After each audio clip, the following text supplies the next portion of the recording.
Masu bibiyar shafin fitaccen jaruma Nafisa Abdullahi na Twitter sun fusata ta inda ta yi wasu kalamai da suka sake jawo kace na ce a shafin nata.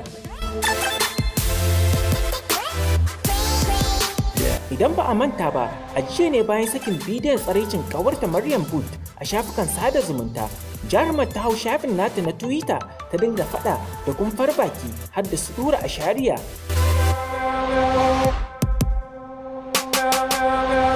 To a yau kuma an wayi gari jarumar ta rubuta wani abu da ya sake jawo hankalin mabiyan nata. Jarumar ta yi rubutu a shafin nata kamar haka: idan kun ga dama ku yi ta magana daga nan har ranar tashin duniya, ni dai na faɗi abin da na faɗa, babu wani abu da za ku faɗa ko ku yi wanda ba a yi a baya ba, babu wani abu sabo. Ni matsala ta ɗaya ma, lokacin bushshot ɗin nan ban yi wani kile ba, ina ma yanzu ne da an ga yanga.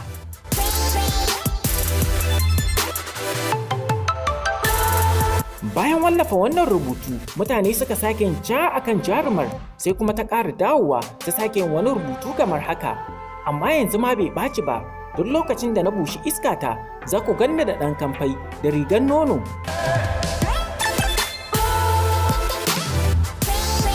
Wallafa wannan rubutu na take da wuya, mutane suka fara yin sharshi a kansa, inda kowa yake faɗar albarkacin bakinsa, daga masu addu'ar shirya sai kuma masu tsinuwa.